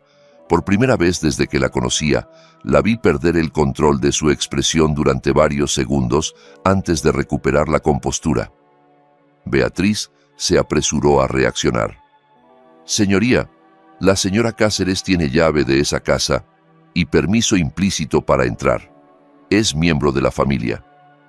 Solo estaba verificando el bienestar de su suegro anciano, asegurándose de que todo estuviera en orden. Las visitas de bienestar no consisten en fotografiar documentos financieros confidenciales ni en revisar archivos privados, respondió Julián sin perder un segundo. Esto fue una intrusión calculada y sistemática para localizar algo muy específico. Se volvió hacia la jueza con una intensidad controlada. Y eso nos lleva al verdadero propósito de esta audiencia, señoría. La verdad es que Bruno Herrera, el hijo de mi cliente, no está incapacitado. La tutela que la señora Cáceres obtuvo hace 3 años se basó en documentación fraudulenta y diagnósticos médicos falsos. Tenemos pruebas documentales, obtenidas de fuentes internas de la residencia Los Cedros, que demuestran que Bruno Herrera está completamente lúcido y ha estado intentando contactar con su familia durante meses sin éxito. Solicitamos formalmente que Bruno Herrera sea trasladado a este tribunal de inmediato para someterse a una evaluación psiquiátrica independiente por parte de un profesional designado por este juzgado. Beatriz prácticamente saltó de su silla. Protesto enérgicamente, señoría. Esa solicitud es completamente improcedente, ajena al objeto de esta audiencia. Bruno Herrera sufre un daño cerebral severo documentado por profesionales médicos certificados. Sacarlo de su entorno terapéutico podría provocarle un trauma irreparable y empeorar significativamente su condición. Esta es una táctica dilatoria diseñada para desviar la atención del verdadero problema, la incapacidad del demandado. La maza de la jueza Molina golpeó la madera con autoridad. Señora Torralba, si el señor Herrera está tan deteriorado como usted y su cliente afirman, una evaluación independiente lo confirmará de manera definitiva. Si no lo está, tenemos un problema extraordinariamente grave con esa tutela que este tribunal tiene la obligación de investigar. Miró al alguacil. Ordeno que Bruno Andrés Herrera sea trasladado de inmediato desde la residencia Los Cedros a este edificio para ser evaluado por un psiquiatra forense designado por el tribunal. Suspendemos esta sesión hasta las 2 de la tarde en punto. La maza resonó en la sala como un trueno. Durante un segundo que pareció durar una eternidad, la máscara de Valeria se quebró por completo.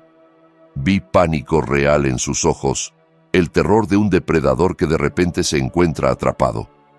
Se inclinó hacia sus abogados y empezó a susurrar con ferocidad, gesticulando con las manos, probablemente exigiendo que hicieran algo, cualquier cosa, para detener lo que estaba a punto de suceder. Pero ya era demasiado tarde. En menos de 2 horas, mi hijo cruzaría la puerta de esa sala de tribunal, y la verdad, por fin, tendría cuerpo y voz. A las 2 de la tarde exactas, las puertas de la sala se abrieron con un crujido que pareció resonar hasta los huesos. 2 enfermeros empujaron a Bruno en una silla de ruedas que claramente no necesitaba, un último vestigio del teatro que Valeria había mantenido durante 3 años. Mi hijo levantó la vista mientras entraba, y sus ojos me encontraron instantáneamente entre toda la gente de la sala. Ardían con reconocimiento, con amor, con una esperanza feroz que había sobrevivido a 3 años de encierro y mentiras. Estaba delgado, más delgado de lo que nunca lo había visto, con los pómulos marcados y sombras profundas bajo los ojos, pero estaba presente, consciente, vivo. No había visto a mi hijo en persona desde hacía 3 años, 2 meses y 8 días. El hombre en esa silla de ruedas no era el fantasma decrépito que Valeria había descrito durante todos esos años. Estaba atrapado, sí, debilitado físicamente, sin duda, pero absolutamente presente, con una claridad en la mirada que ningún daño cerebral severo podría explicar. La jueza Molina asintió al alguacil. «Que pase el doctor Álvaro Roca». El psiquiatra forense subió al estrado con la serenidad de alguien que se mueve en el terreno firme de los hechos objetivos. Era un hombre de unos 50 años, con gafas redondas y una barba gris perfectamente recortada, y llevaba un informe grueso en las manos. «Señoría», comenzó, «he completado mi evaluación del señor Bruno Andrés Herrera según el protocolo estándar del tribunal, incluyendo pruebas cognitivas, evaluación de capacidad de toma de decisiones y análisis de estado mental general. Mis conclusiones son absolutamente claras y definitivas». Abrió el informe. «El paciente está completamente lúcido, comprende su situación presente, responde de forma coherente y apropiada a todas las preguntas, demuestra capacidad completa de razonamiento abstracto y no presenta ningún signo del deterioro cognitivo descrito en los informes de la residencia. Su memoria a corto y largo plazo funciona dentro de los parámetros normales para su edad». Hizo una pausa, dejando que el peso de sus palabras se instalara en la sala. «En mi opinión profesional, basada en 30 años de experiencia en psiquiatría forense, Bruno Herrera no necesita tutor legal de ningún tipo. Debería poder hablar por sí mismo ante cualquier tribunal. Su permanencia continuada en la residencia Los Cedros carece de cualquier base médica legítima». La sala estalló en murmullos que la jueza silenció con un golpe de maza. Pude ver cómo Valeria se hundía ligeramente en su asiento, sus abogados intercambiando miradas de pánico apenas disimulado. «Doctor Roca», preguntó la jueza Molina inclinándose hacia adelante. «¿El señor Herrera entiende completamente por qué está aquí hoy y lo que está en juego?» «Perfectamente, señoría». Articuló con claridad las circunstancias de su internamiento, la naturaleza de la tutela y las implicaciones de esta audiencia tanto para él como para su padre. La jueza miró directamente a mi hijo. «Señor Herrera, ¿entiende usted por qué está hoy en este tribunal?» La voz de Bruno salió áspera al principio, ronca por meses de falta de uso normal, pero se fue fortaleciendo con cada palabra. «Sí, señoría, lo entiendo perfectamente. Mi esposa, Valeria Cáceres, solicitó la tutela legal sobre mí hace 3 años alegando que yo era mentalmente incapaz debido a un supuesto traumatismo cráneoencefálico. Entiendo que ahora está intentando hacer exactamente lo mismo con mi padre, probablemente porque él ha empezado a hacer preguntas sobre mi verdadera situación. Y entiendo que ha llegado el momento de que este tribunal escuche la verdad completa sobre lo que realmente ocurrió». «Entonces hágalo, por favor», dijo la jueza. «Cuéntenos su versión de los hechos». Bruno respiró hondo. Lo vi reunir fuerzas de un lugar profundo dentro de sí mismo que yo ya no sabía que le quedaba. Hace 3 años, Valeria y yo tuvimos una discusión seria sobre dinero. Mi madre, que acababa de fallecer, había creado un fideicomiso con reglas muy claras sobre cómo y cuándo podía yo disponer de ese dinero. Valeria quería que rompiera esas reglas, que buscara la forma legal de retirar todo el capital de inmediato para invertirlo en proyectos que ella controlaba. Me negué. Le dije que respetaría los deseos de mi madre. Su voz no tembló ni una sola vez. Se puso furiosa, más furiosa de lo que la había visto nunca. Empezó a gritarme, a acusarme de no confiar en ella, de no apoyar a mi propia familia. Estábamos en el 2º piso de nuestra casa, cerca de las escaleras. Discutimos cada vez más acaloradamente, y entonces me empujó. No fue un accidente, señoría.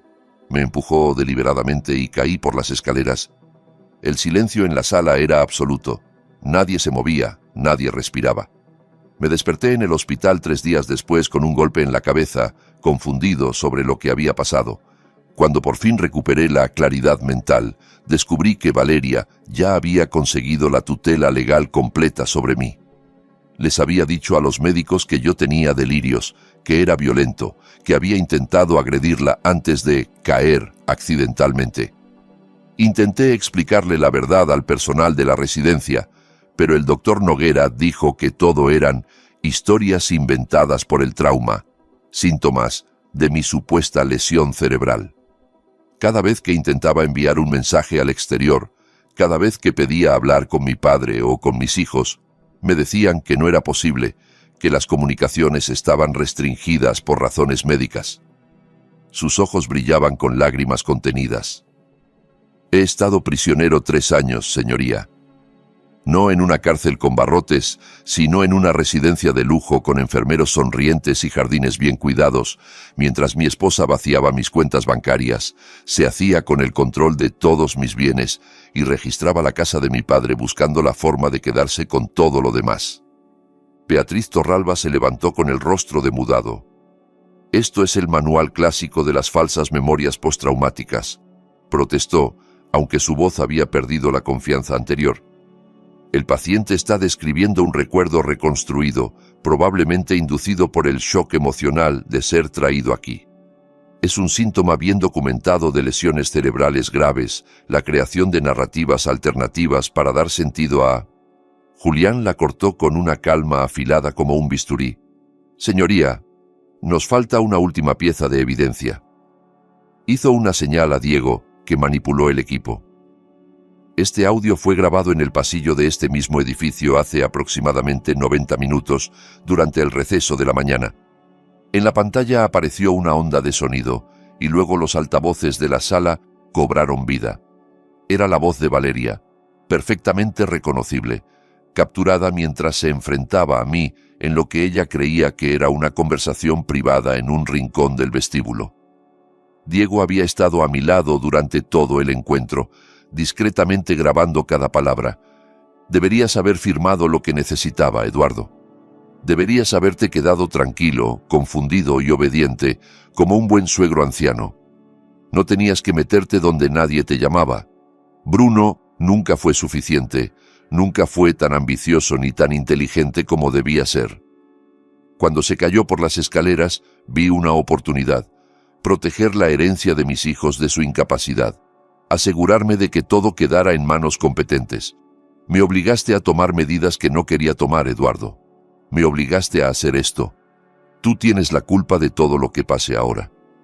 La grabación terminó, y el silencio que siguió fue tan denso que parecía sólido. En nuestro estado, como Julián había verificado minuciosamente, la ley aceptaba las grabaciones realizadas con el consentimiento de al menos una de las partes involucradas en la conversación. Diego estaba presente durante todo el intercambio, grabando con mi pleno conocimiento. La evidencia era completamente legal y plenamente admisible. El rostro de la jueza Molina se había transformado en piedra. «He escuchado suficiente», dijo, y cada palabra cayó sobre la sala como un martillo sobre un anillo de hierro.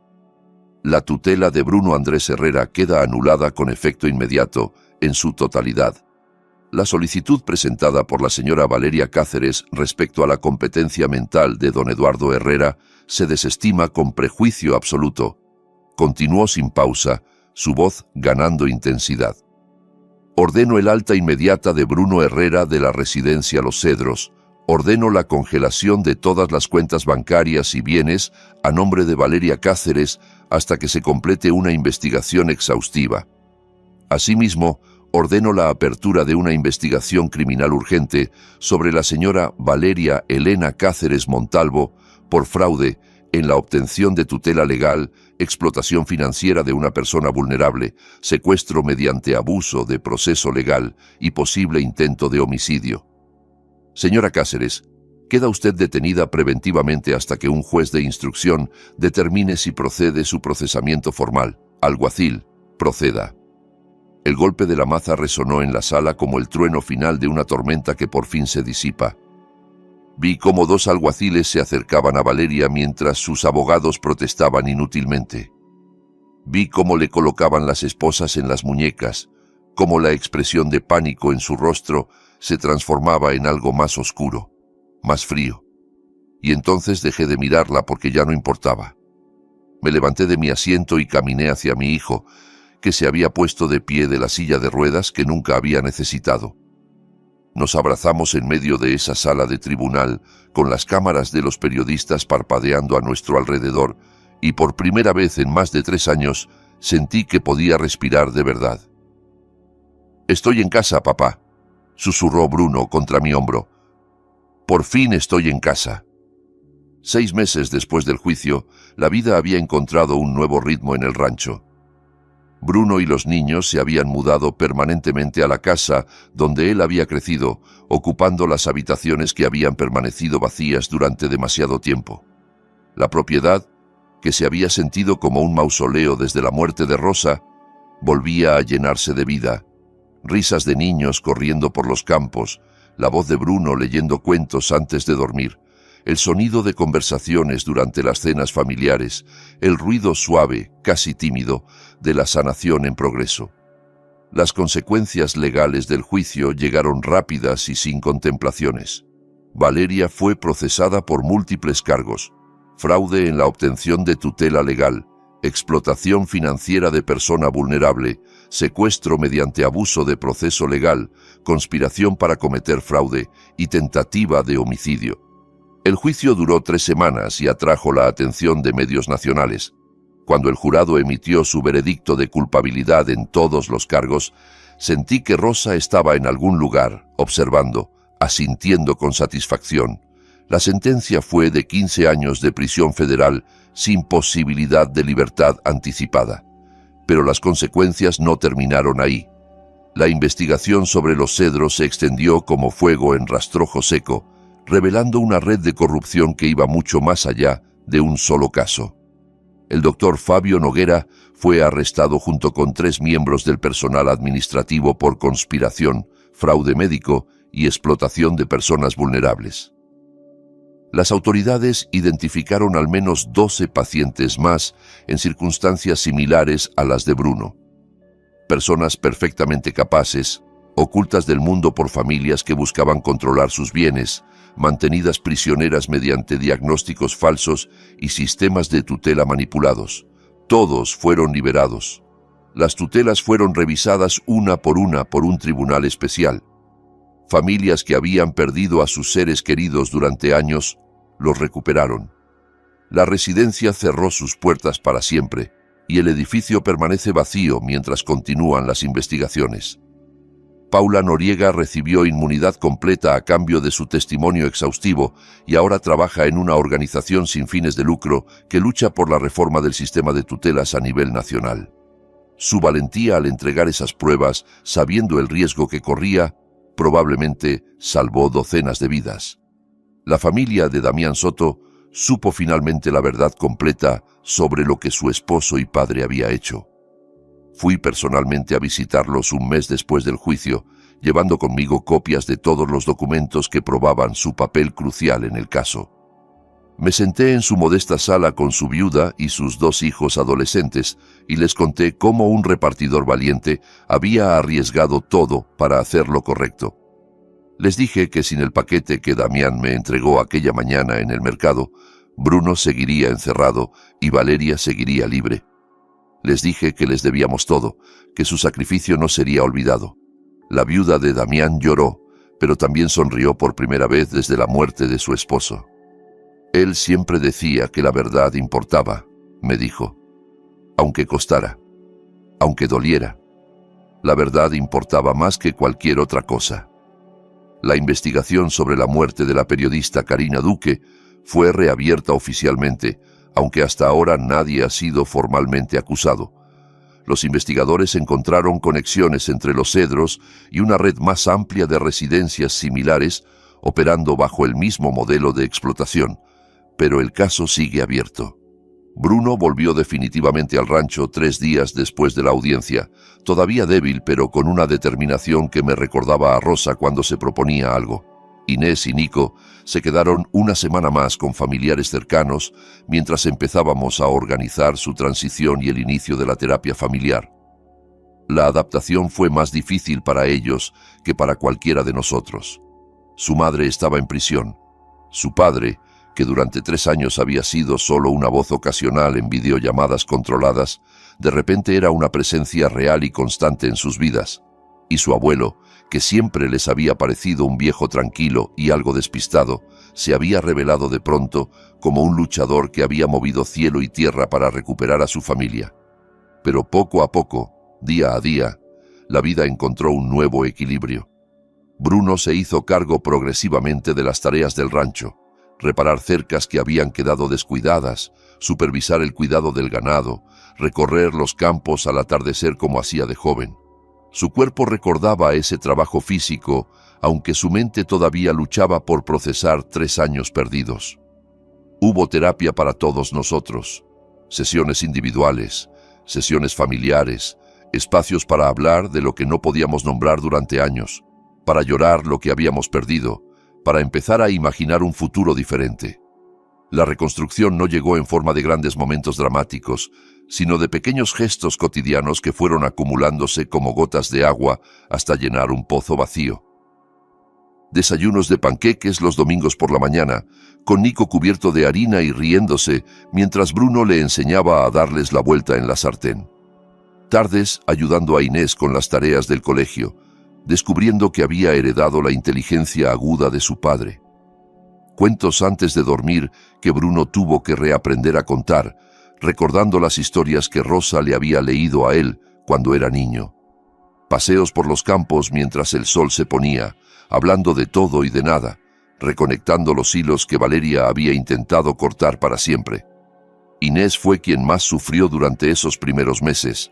A sus 8 años, era lo suficientemente mayor para entender la traición de su madre, pero no lo bastante para procesarla. Estaba enfadada, de luto por la infancia que había imaginado y que nunca sería, confundida sobre qué sentir hacia una madre que la había querido, pero que también había destruido a su familia. Hubo noches en que la escuché llorar en su habitación y me sentaba junto a su puerta sin decir nada, simplemente estando ahí.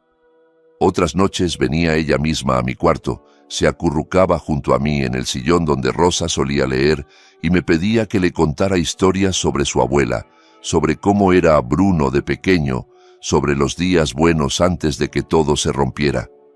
Nico demostró ser más resiliente, quizá porque era más pequeño y sus recuerdos eran más borrosos.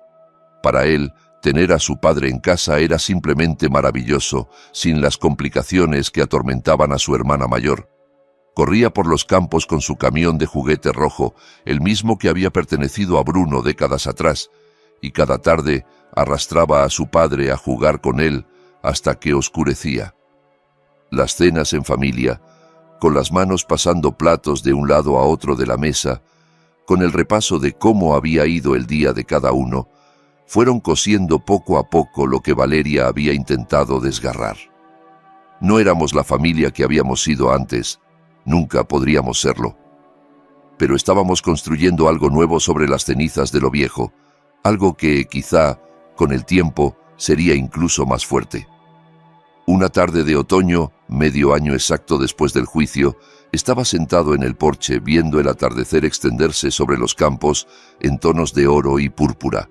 El aire tenía ese frescor particular que siempre me recordaba a Rosa, a los paseos que dábamos juntos cuando terminaba la cosecha. Bruno salió de la casa y se sentó en la mecedora junto a la mía, con Nico dormido en su regazo después de un largo día de juegos. Inés apareció poco después y se apoyó contra mi silla, su cuaderno de dibujo bajo el brazo. Las luciérnagas comenzaron su danza silenciosa entre la hierba alta mientras el cielo se oscurecía. «Nunca te he dado las gracias de verdad, papá», dijo Bruno en voz baja, sin apartar los ojos del horizonte. «Por no rendirte cuando todo parecía perdido. Por creer en mí cuando ni siquiera podías hablar conmigo. Por arriesgar todo lo que tenías para sacarme de ahí».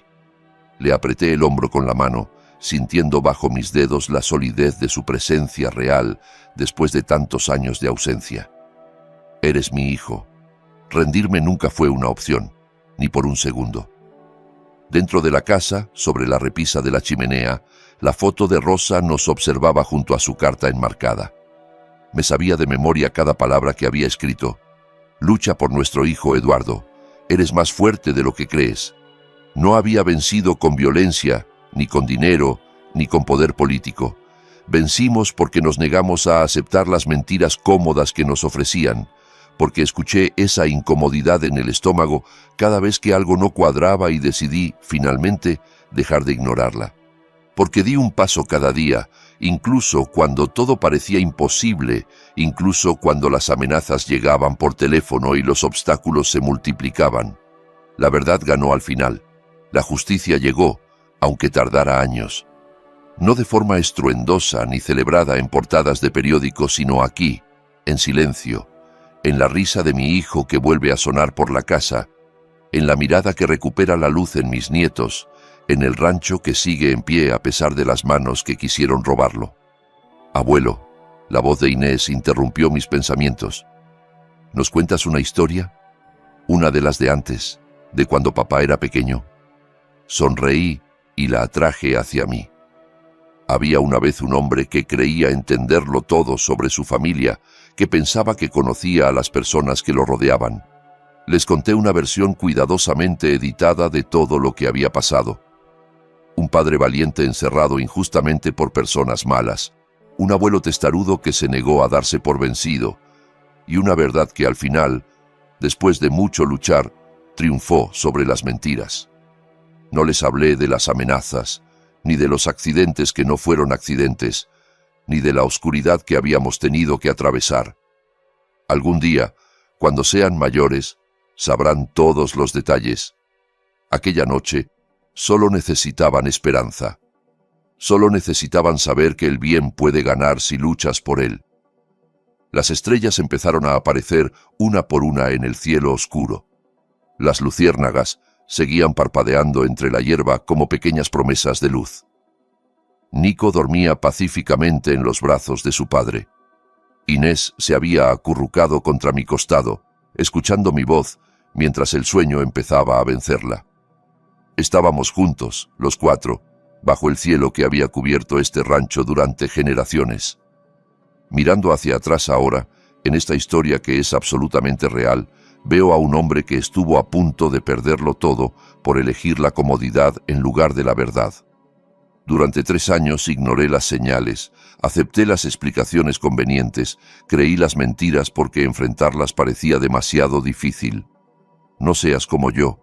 No ignores las señales cuando alguien en quien confías intenta controlar el relato de lo que está pasando a tu alrededor. No esperes años para hacer las preguntas difíciles que tu instinto te está gritando. Dios nos dio esos instintos por una razón muy buena. Esa incomodidad que sientes cuando la sonrisa de alguien no llega a sus ojos. Ese nudo en el pecho cuando las historias que te cuentan simplemente no cuadran. Esa alarma silenciosa en el fondo de tu mente cuando un ser querido desaparece detrás de explicaciones demasiado perfectas, demasiado pulidas, demasiado convenientes. Son regalos, señales de advertencia que la vida nos da para protegernos. Yo los ignoré durante demasiado tiempo porque afrontarlos me parecía más aterrador que vivir en la mentira.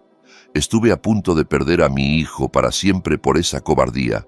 Estas historias de abuelo, las que vale la pena contar, me han enseñado algo que nunca olvidaré. El mal prospera cuando la gente buena elige la conveniencia en lugar del coraje. Cuando llegó aquel paquete misterioso al mercado un sábado cualquiera, Dios me ofreció una segunda oportunidad para hacer lo correcto, para luchar por mi familia como debería haber luchado desde el principio. Podría haberlo descartado, podría haberlo llamado error o malentendido, podría haber vuelto a la mentira cómoda que me había permitido dormir por las noches. En vez de eso, elegí el camino difícil. Y al otro lado de ese camino, recuperé a mi hijo, recuperé a mis nietos, recuperé mi propia dignidad. Esta historia verdadera no es única en el mundo. Ahora mismo, mientras lees o escuchas estas palabras, en algún lugar otra familia está siendo destrozada por abusos en el sistema de tutelas, por explotación financiera disfrazada de cuidado, por alguien que usa las leyes como armas contra los vulnerables. Estas historias tienen que contarse, escucharse y compartirse, porque tal vez contengan la lección que salve la vida de alguien. Tu valentía para hablar, para hacer las preguntas incómodas, para negarte a aceptar respuestas que no tienen sentido, puede ser la diferencia entre una familia destruida y una familia que se salva. Dios te puso en tu familia por un propósito específico. No dejes que el miedo te calle cuando algo se siente profundamente mal. Ese es el corazón de todas las historias de abuelo que merece la pena contar. Luchamos por quienes amamos, pase lo que pase, cueste lo que cueste. Si esta historia real te movió por dentro, si despertó algo en tu corazón, te invito a que dejes abajo un comentario contando qué te hizo sentir y qué te llevaste de ella. Suscríbete al canal y activa la campanita para no perderte ninguna de las próximas historias poderosas que tenemos preparadas. Y sobre todo, comparte este vídeo con alguien que necesite escucharlo hoy, alguien que quizá esté pasando por algo similar, alguien que necesite saber que no estás solo. Tu voz importa más de lo que crees. Tu historia importa más de lo que imaginas. Juntos, seguimos peleando por la verdad. Eso era la victoria. Eso era todo.